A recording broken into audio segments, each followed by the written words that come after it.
morning, Collinsville. My name is Yareli Reyes, and I am reporting from the CPN News Studio.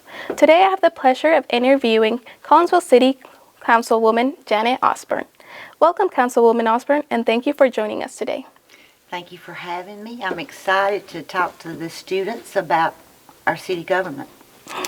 Today we have a few questions for you that were submitted by students from Collinsville. Can you tell us what made you want to run for a position on the council? Okay, years ago I would attend council meetings just because I was interested in it. And I wanted to see some changes and I wanted to make a difference. The parks was my #1 project. That was in my district. So once I got elected, I started working towards that. A lot of community involvement as far as fundraisers. Some of y'all might remember duck races. We had a lot of those. And we made a lot of changes. There's still some changes to make, but you know, there's always improvements to be done. What are the steps to running a local campaign? Okay, to run a local campaign is not much different than running any campaign. You have to live in the city limits of Collinsville in order to be on the city council. We are in districts. There's 5 districts. So the district that you live in is the district you would run in. First you'd go to City Hall and you would go qualify, make sure everything's good, and then you just get out and you talk to people. And you listen to people and you try to let them know why you're running and what they need for you to do in your district. So you get to meet a lot of people, so it's kind of fun and exciting. Hopefully you win. Can you explain the impact of Collinsville's Trade Day on the city? Okay, Collinsville Trade Day has been around a long time. It's run by wonderful people. What it does, it brings a lot of people into Collinsville. Everybody's been to Trade Day, and it's not just about the corn dogs, because they're really good too, right? They are. We all agree. But there could be 1,000 people come through on a Saturday morning when it's a really pretty day. So a lot of those people are from out of town, and we hope they're going to stop maybe and buy gas or eat at one of the restaurants. So it brings revenue in to our town. They pay a sales tax. It's a drop box at Trade Day, and it also employs a lot of young people. Kids from years ago have all maybe had a summer job at Trade Day on Saturday. So, you know, that gives them a job that they might not could get because they go to school. Yeah, I know week. a few students right now that are having some jobs over there at Trade Day. So it's a good impact on our city. What steps are being taken to improve economic development in our area? We have an industrial board on our city. We also work with the DeKalb County Economics Board. We're always looking. It's really hard to find something to come into Collinsville. We have a really nice industrial park out on Highway 51. It's ready for a company to come in, but it's a big competition with all the surrounding small towns to find something. So we're always looking, you know, trying to find something to come into Collinsville, but it is a hard thing to do sometimes.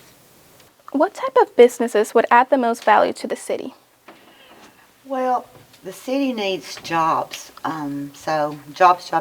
Any industry that's going to bring in jobs is always a value.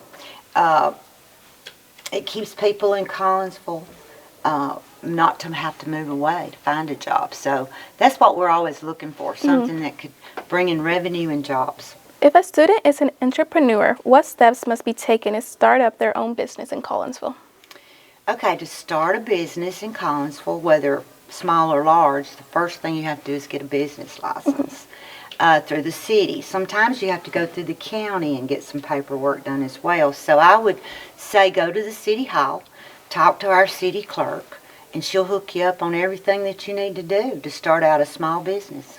What careers would you encourage our students to pursue to meet the needs of our city? Okay, what careers? So after you graduate, probably most of you will be going to school somewhere. I know you said you were going to go into nursing. Yes, That's ma'am. wonderful.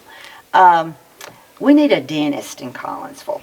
Very bad. So I would say go to school, be a dentist, then come back home. Maybe you could open retail shops. We need retail shops in Collinsville. We do. We need an art studio. We need a dance studio. I mean, the list can go on and on. But always come back home, and do that. And maybe you could build houses. We need a lot of housing in Collinsville. It's hard to find a place to rent or to buy. So, any job that you do, hopefully you'll be able to make that career and come home, bring it home. How does the council prioritize spending projects? Okay, the council, we work on a budget, just like most households do, hopefully. And so that budget is planned out the start of our fiscal year. And each department has a budget that they operate under. We fund the police department, we fund the fire department, we fund the library, we fund parks and recreations. We have several other departments, the streets, sewer, that we have to fund. So we have to try to work within that budget for their year. Now, a lot of things can come up, throughout the year, that we weren't planning on.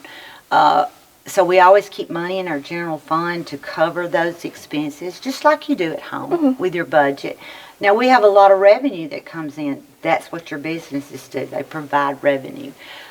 We already know at the fiscal year, we try to project how much revenue we're going to have just based on the year before and how much we're going to have to spend so that we try to operate in the black, right? That's our goal. How has the introduction of alcohol sales helped the city to invest in our community? Okay, alcohol sales were first introduced by a petition by our citizens. And then there was a vote, a yes or no vote, by the city, the people that live in the city limits. And of course it passed. And what I can say is it's really been a good thing for our town. It brings in a lot of revenue, as you can imagine. It's also, and most people don't believe this, but it's lowered actual DUIs because people, if they're going to drink, they're going to buy their alcohol and they're going to take it home and they're going to be off the streets. The revenue has helped us to provide more police protection for our community, which is always a good thing, and our fire department. We're able to have a better fire department because of excess revenue. What is in store on this year's agenda for our city? Okay, we have a lot of stuff, a lot of projects going on, or that will be starting. We have a big sewer project. Now, most people don't want to talk about sewer, but that is a necessity. And we have a grant that we've got it's very costly, but we're going to be doing some improvements, much needed improvements in our sewer system in some different areas of town. We also have paving projects coming up. We need some city streets, potholes, things like that filled. You have to do that in warm weather, so that'll be coming up. I got to pronounce this right, the Equity, a neighborhood initiative. That is a grant through the University of Alabama, but they're going to be coming in and building a nature walking track, healing center is what it's called, down at the park. So that'll be starting up very soon. Actually, this Saturday, they're bringing plants in if anybody wants to volunteer. It's from 12 to 3 to plant those. I'm excited about this one. We're going to put in a electronic sign, information sign, kind of like y'all have down here at the entrance of the school. We're going to put one of those in. We're working with the state right now to try to figure out where we can put it. Because, state right-of-way can be funny. But I'm excited about that. That way, when there's a city council meeting or anything, that will be flashing on that sign. So we'll have more visitors for those kind of things. There's several other things. The Gregory Park project will be starting up. They're going to be getting new basketball goals, new asphalt for their basketball. There's always something going on with Collinsville. We have budgeted for our fireworks display. Labor Day, where we had that last year. It was a big success. We had a lot of community involvement. So we've got that in our budget. But, you know, we always have stuff come up on our agenda that we didn't plan for. So there might be other projects come up this year that maybe we didn't budget for, but we'll be able to hopefully do those projects. So it's an exciting time. The street personnel, you know, we have a lot of employees in our city, and they do a wonderful job. They keep the grounds, the parks, things mowed, and that's a big ordeal in the summertime. So if you see any of them, be sure and thank them because they do a wonderful job. Can you tell us when and where city council meetings are held and who can attend? Okay, our city councils are pre-planned. Of course, we have them each first and third Monday. They start at 5 o'clock at the City Hall. Now, we do have an agenda that's pre-planned on Friday before the meetings. We welcome everybody to attend, but to speak at a meeting, you have to be on the agenda, and that has to be there before Friday. So, come to the city council meetings. You might be a city councilman one day. It might get you hopefully thinking and doing that.